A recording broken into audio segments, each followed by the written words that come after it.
Harry, so obviously we spoke a little bit about, just before, Mm. you mentioned about DAOs. Mm. Should we just delve into a little bit about what a DAO is? Yes.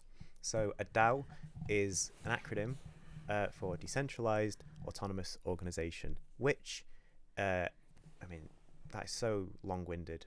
I agree, they need new names. They need new names. Let's brand the metaverse. Let's brand the metaverse. Oh, God. It's an entity. It's an entity which doesn't. I mean, it can be a business. It can be an art collective, or just a cohort of people with mutual interests on the blockchain.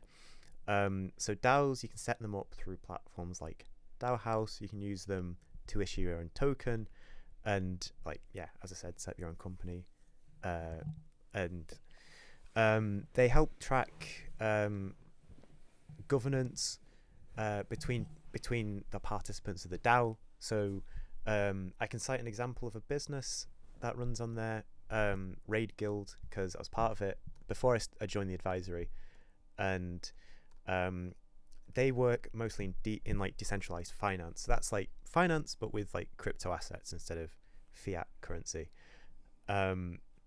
And they had a bank on there, which, I mean, for the DAO to work, you can have share parity. They're great for share parity. So there's a central bank on there, and for jobs that are done, if a client pays and you give the products, then you are with the go from the other members of the DAO, you can withdraw your funds. So it's very interesting. And a year ago we were talking like maybe DAOs are going to be the next big thing, because NFTs was being speculated as being the next big thing before the Beeple sale. Well, so that's another part. So you saying that, you might have just predicted the next big thing. But no, was it Virgil Abloh, the OffWhite? Yeah. Yeah. I heard some speculation, could be wrong, that he was setting up a DAO. I wouldn't be surprised. Yeah. Before his unfortunate sad passing, but yeah, because he was basically they came out and said that OffWhite wants to become a self-run. This is just what I understood: a self-run, basically people-driven brand. So people can chop, change, and develop OffWhite how they wanna, and use it as an art platform. How does that work though? Because if I was listening to this, I'd be going like, how the heck? Yeah, how? The heck Great. does a number of people actually? Basically, he wants to. What they basically put out was they want to take it from being a fashion brand into something bigger. The how? I don't know. Yeah. That's something. I think that was just their vision. Yeah, but it's a great vision, because DAOs grant that.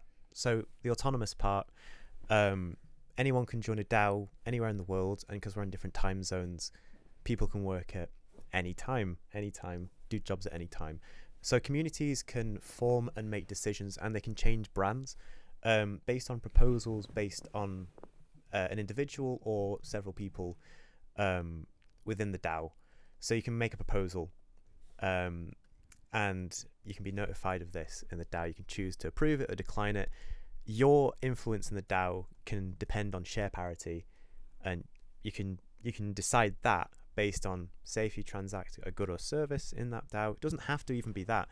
You can have a greater influence than someone else in the DAO. So that's how it works. It's similar to, I mean, maybe I'm wrong in this. Similar to, can you imagine, for example, on HMRC, you register a company as a DAO? Do you think that's going to be a thing in the next 5 years? Well, yeah, that's interesting. That's interesting. So, I don't know how exactly it works in America, but they always tracked with the help of like accountants. So Raid Guild always tracked with accountants every job they did, who was involved, and their wallet addresses in a very systematic manner. You can go on the website. I can't remember what it is now though.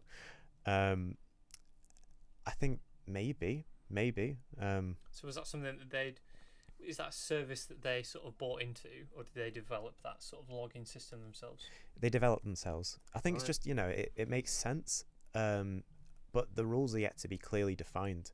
Do you think governments are needed for mass adoption, or do you think it can sort of take off on its own? Yeah. I think it would have to have a big media strike, like a big do you not boom. Think so you mean similar to NFTs, or bigger than NFTs? Perhaps if it had the effects that like the Beeple sale had, and everyone knew about it, then it could run that way. For I don't know if HMRC gave it out as like business advice, that would be interesting. Like, or well, I don't know. Maybe you can talk about this. So, for example, if you talk about something like BAE, so BAE is a big sort of manufacturer of military equipment and avionic equipments nearby. As when you join them from a young age and from an apprentice level, you get given shares. Yeah. So that's same with BT. Yeah, exactly. Sort of, Same with BT. BT give them every year. You get instead of a bonus, you get share capital. When you own that share, are you able to have influence in how the company goes? You'd have to have a big enough share capital. Is that not the same principle as a DAO? No. Okay. No. I think. So what are the?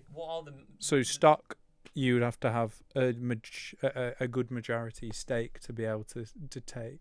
To influence. To sit on the board and say, actually, I want to say this. I own 10% of your business. A small stake, you really don't have any share, but obviously you'd get payout. Okay. Because you might get dividends on a stake in a company. With the DAO, how does that change? Well, it's exactly the same. Except a smaller stake. From my understanding, a smaller stake, you would get a little bit of a say. You would, but that comes into play with a bigger stake. You get more influence on decision making. And they're not all DAOs are used like that. They can just be used for social means as well. There's one really popular one at the minute, and just for great reason, Cyberbat DAO, which is spelled cyber then BAAT and then DAO, which is an African art led community. And they use the DAO simply to promote their work and hang out. And then also, you can use them as collectors use them as well. So there's the one related to Beeple is the collector Metacoven is a member of the DAO Metapurse, and that's where it's a collector DAO. So collectively people put their money into the DAO. And they come up with a manifesto for what NFTs they want to buy, and they just acquire artworks based on that. Cool. So it ends up becoming a bit of a museum in a way. Yeah. So I mean, a good example of that is Pleaser DAO. They come up in the news. No, they haven't come up in the news recently, but they're very, very cool. They do that. Yeah. Cool. Yeah. I mean. One example of what's in the news at the moment is Ukrainian DAO, which there's a Ukrainian DAO. Yeah. I mean, but this is interesting. So if like that, so raising for social causes, a load of people joined it, submitted artworks, and have sold them off as NFTs, which has raised about 6 million. Have you heard of one called Relief? It's like a 3 in replacement of the second E on Relief. So that was I think it was initiated by my friend Alexandra from Electric Artifacts, and they raised I think it was like $1 million. Oh, amazing! Yeah, for Ukraine, and Ukraine has a crypto wallet, and this is becoming this could be the thing, with DAOs and like if it's going to help people, and it is definitely a crisis, a humanitarian crisis, and if this is a tool which is going to help these people, then. Yeah, in a speedy manner. The money like that. But they've raised like over $50 million for the Ukrainian crypto wallet. Like for the governments, they've just gone, we've made a wallet, send us your crypto, and it's worked. Amazing. It's really, it? It's like tested. Yeah, it's like tested, government tested.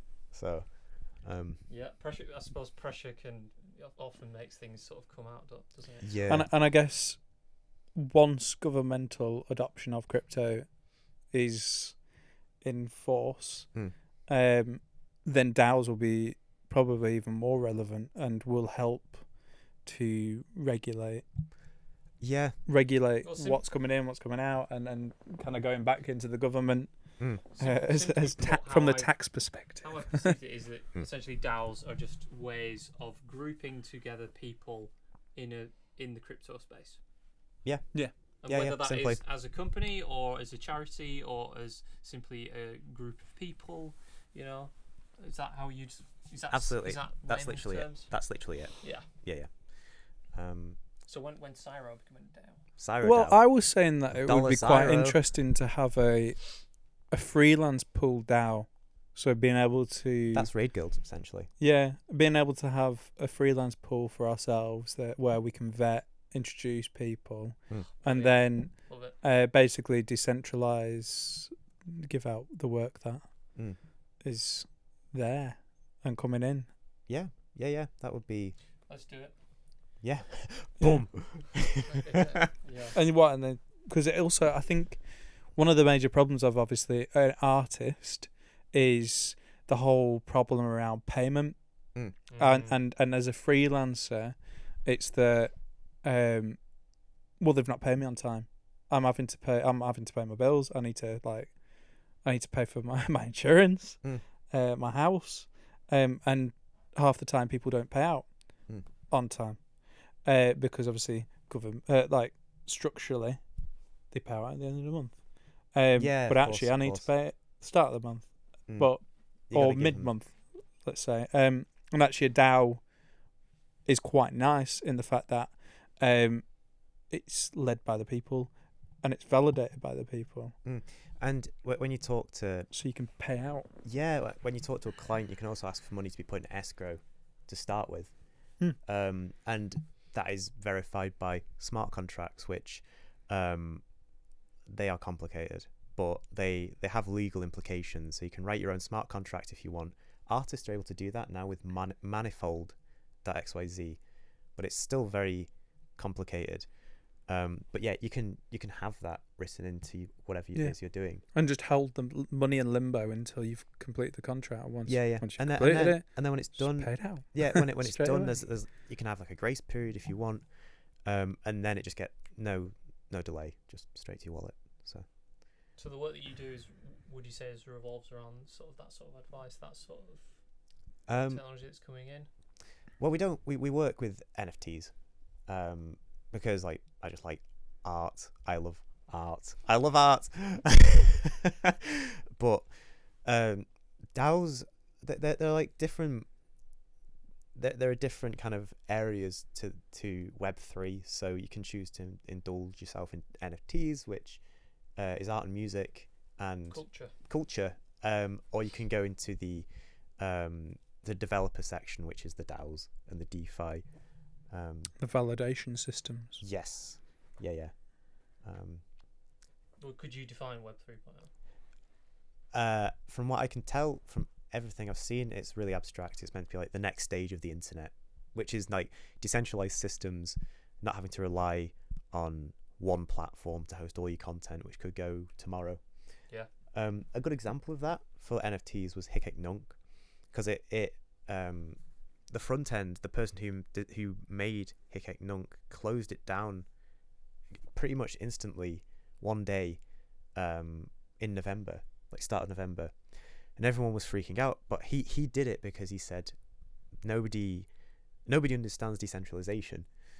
So Nunk is on the Tezos blockchain, and whenever a front end goes down, you're always going to have the blockchain to back up the artifacts that are minted on there. All you need is a front end. The data's still there. The data is always going to be there. Because it's all decentralized, connected point to point to point, it means that if one goes down, you've got all the other ones. You've got all the others to spike it up, yeah.